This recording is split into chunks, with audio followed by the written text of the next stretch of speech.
Last Sunday, I jokingly shared that I would one day just read to you a few of the emails that I have received over the years. Today is that day. Just a few. I get some really good ones, some really positive, grateful, uplifting communications from the internet world, and I get some of the other variety. Amelia once wrote one of the newspapers that I was writing for at the time and said, quote, "If you keep printing that McBrayer fellow's article in the newspaper, I'm going to cancel my subscription." Josh said to me, "I don't know who you think you are propagating this religion with no rules. Jesus had all kinds of rules. That was his religion." Dawn doesn't like faith at all and said to me, "You must have an imaginary friend. There is medication available to schizophrenic people like you. You know, like the neighbor who talks to and receives instructions from the invisible man or his pet cat, which is exactly what God is, imaginary. Some are a little more articulate, like Isaac who said, 'You have a chance to influence so many people, but I wish you were more responsible with the opportunity given to you. Maybe you can learn to take a stand on the moral and social issues of our day.'" And then some are even more direct than that, like Mike, who said, "People like you are ruining Christianity and the church. May God have mercy on your soul." And there's Harrison, my all-time favorite, who lovingly wrote to me and said, "God expects a lot more out of you, boy."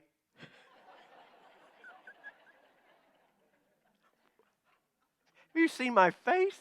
I'm not a boy anymore. God expects a lot more out of you, boy. People like you promote only what suits them. You are a parasite and a hypocrite. You should move to Venezuela where people like you have no freedom or quality of life. End of quote. A recent writer that I will not name for his friend's sake said to me not long ago, "I came to your church to hear you today because a friend said I would enjoy it." Wow, was she wrong.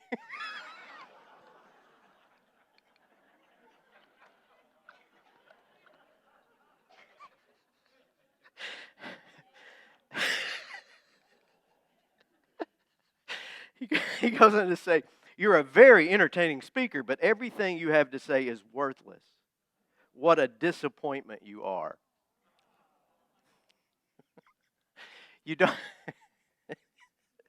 Sorry, I don't know why that makes me laugh so hard, but you don't have to lead a public life or hold on to the minority theological report to generate hostility from others, especially in this day and time.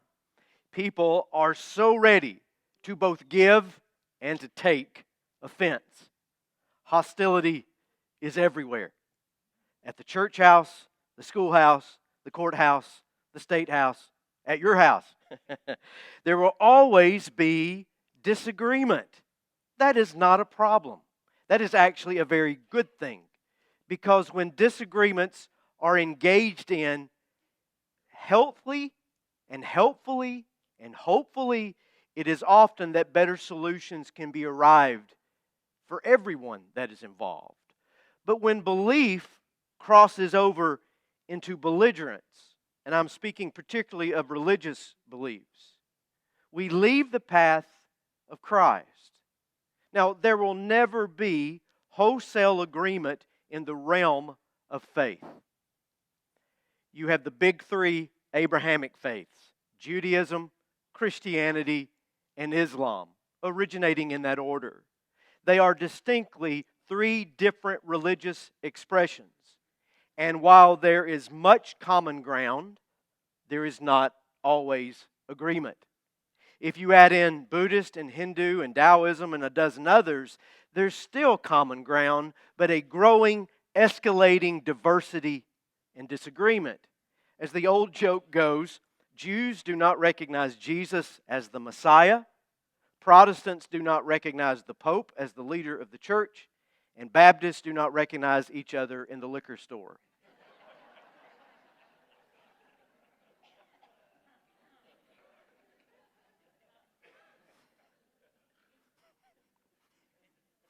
But we need not paint with so broad a brush. Just look at our own Christian tradition. Roman Catholics, Protestants, Eastern Orthodox, and the Anglican community, these are the big four. And from there, in the United States alone, there are more than 200 specific individual Christian denominations and untold numbers of factions and splinter groups. If you step back and take a global view, you discover a stunning number of Christian groups alone. 45,000 distinct denominations in the world. That's the best guess that we have, anyway. So while there is common ground, the highest and the most enlightened teachers of all religious traditions recognize the common ground of true spirituality. There is also a massive amount of territory encompassing disagreement. And these disagreements can be over lesser things. How short should a woman's haircut be? Which version of the Bible should you read? Do you have the Holy Ghost by evidence of signs and wonders and speaking in tongues or not? Do you baptize by immersion, sprinkling, squeegee, or water pistol? And then there are the larger issues, of course. The afterlife, sexuality, salvation, sacrament. We are simply not all singing from the same sheet of music. That's great. That's not a problem because we don't live in the Middle Ages. We don't live in the time of the Inquisition or the Reformation or in a theocracy where one's individual beliefs could be subjected to authoritative trial, and if found wanting, said person could be imprisoned, punished, or even executed for heresy. For now, anyway, you only get critical email or social media comments. You might get canceled by those who disagree with you. However, we do live in a time of escalating belligerence about our beliefs of faith. When as Christians, and that's the only group I have any standing to speak to today, and not much standing at all in some circles, as has been briefly already established.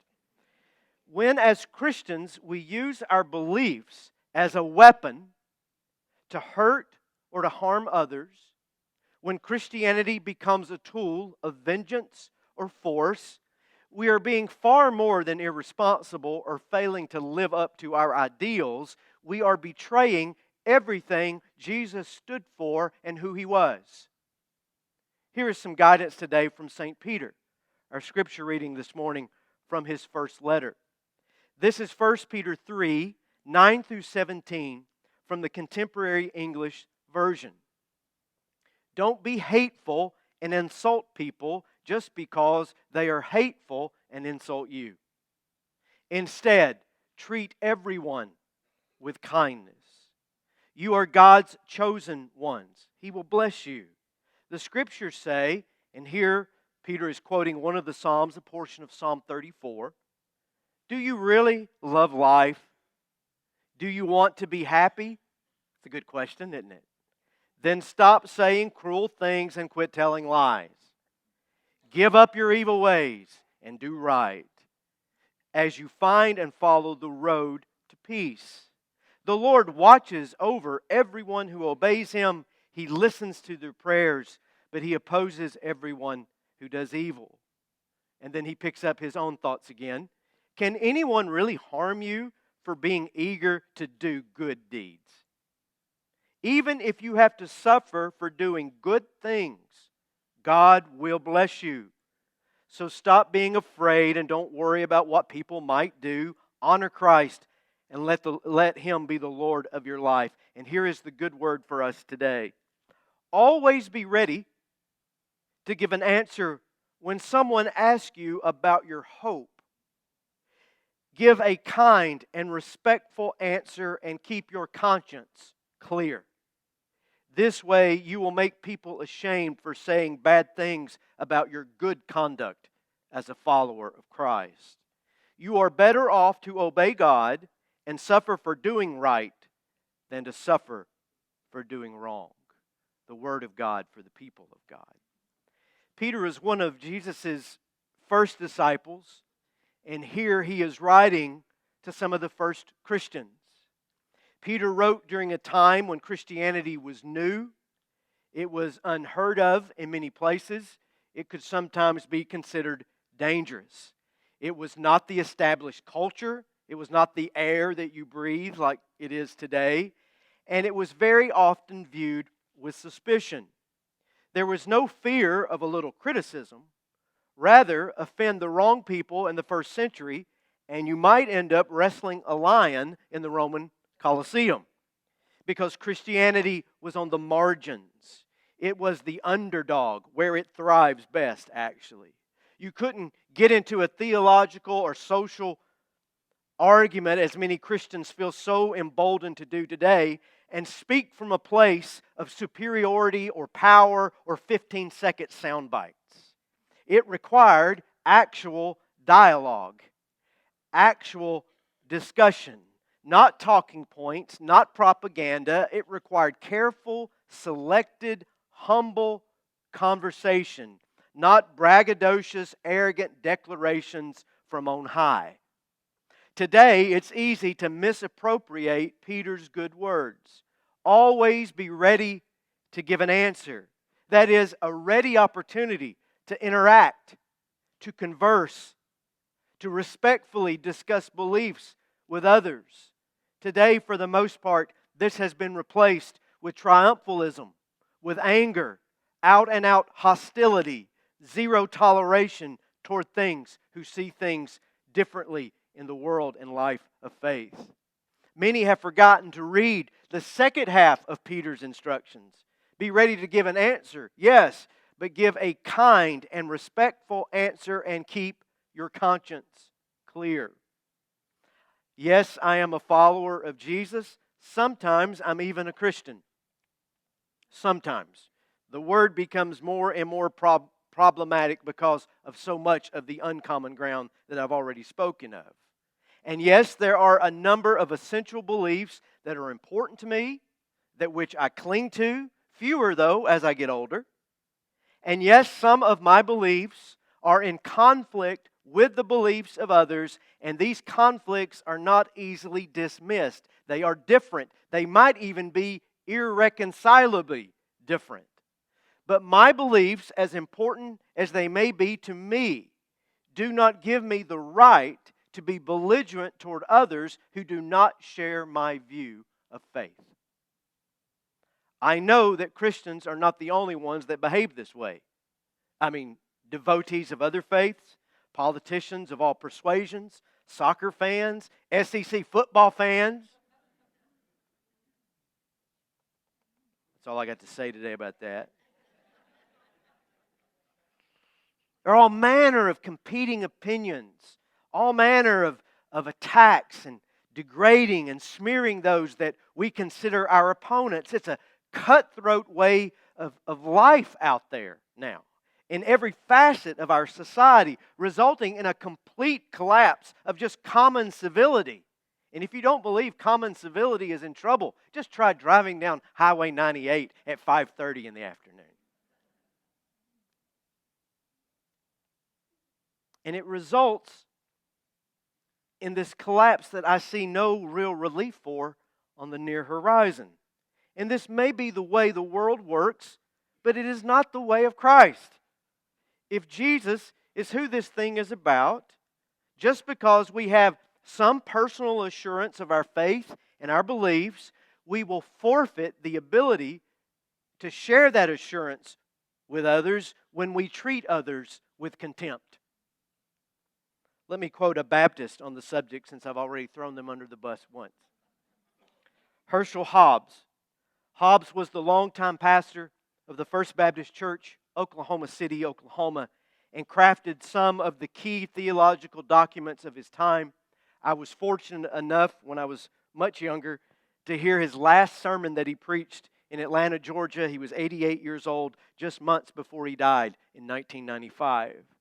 His clarity is most exceptional in regards to religious liberty and how we interact with others who believe differently than we do. He wrote this, and I remind you, this is a Baptist. A person should have the right to become a Baptist, a Lutheran, a Roman Catholic, a Muslim, a Jew, a Jehovah's Witness, or an atheist. Each individual is competent to relate directly to God without coercion or interference. And then he goes on to tell a story about being out in the community one day and hearing a woman describing the baptism of her infant son. The woman said, "Oh, how that boy just kicked and cried, but the poor little thing didn't understand what was happening to him." And Hobbes answered, "Had that boy really known what was happening, he would have kicked and screamed all the more."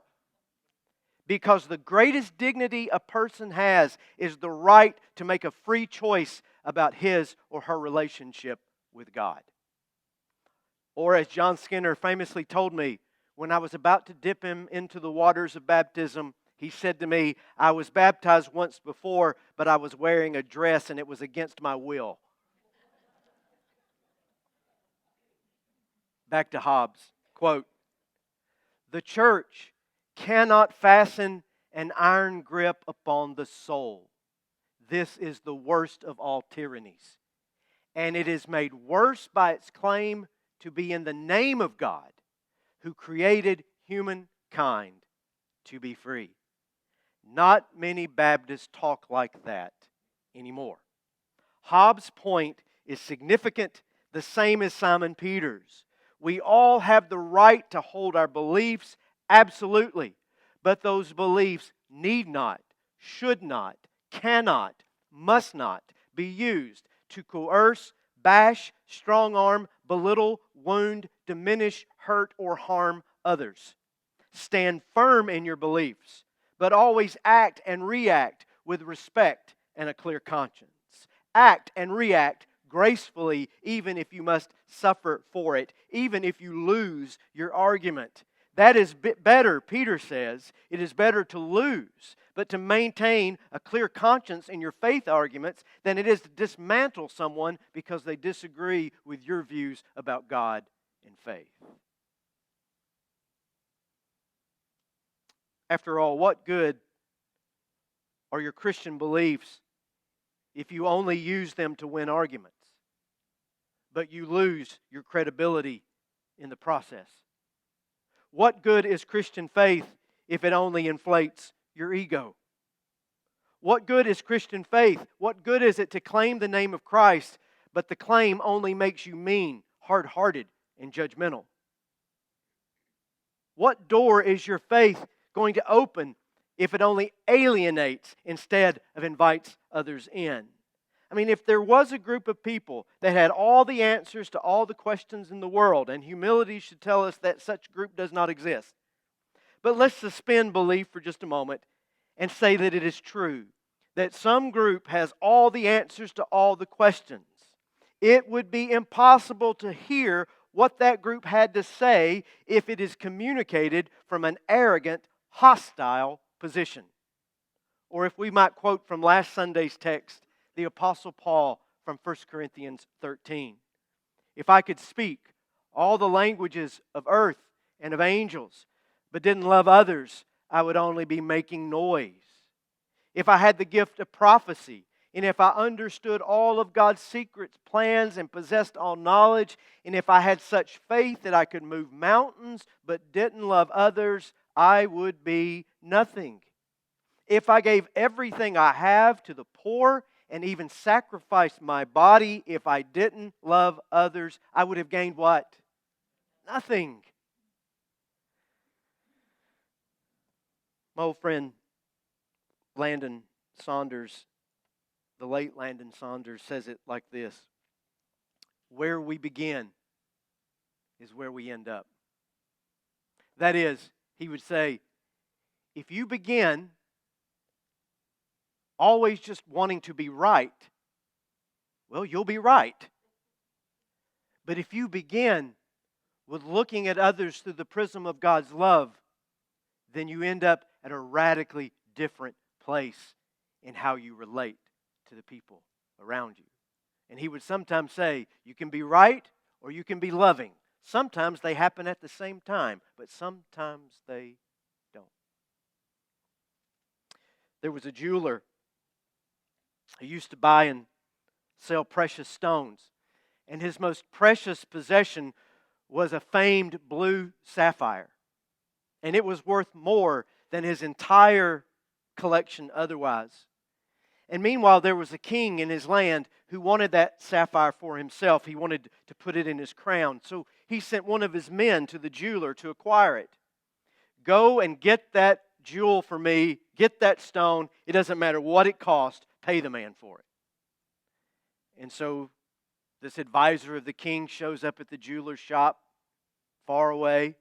And he says, I've come on behalf of the king to purchase this famed sapphire of yours. The king wants it for his crown. And the jeweler said, well, this is a very generous offer. And I would like to take the money, but I just can't sell it to the king. This sapphire is a beauty to behold. To put it in the crown is really beneath enjoyment for somebody to own it and to possess it, so I'll have to turn you down. And the advisor says, you can't turn down the king. He'll execute you. You got to go with me back to the castle. So on their way to the castle they go. They get in a boat. The jeweler takes out the sapphire and he's showing it to the advisor. And as the advisor reaches out for it, he acts like his hands are trembling and he fumbles it overboard into the water. And the jeweler says, you've lost my most precious possession. How could you do this to me? And he walks away, but he's got a smile on his face. Because he would rather lose that precious possession than for it to be used in a lesser, inappropriate way.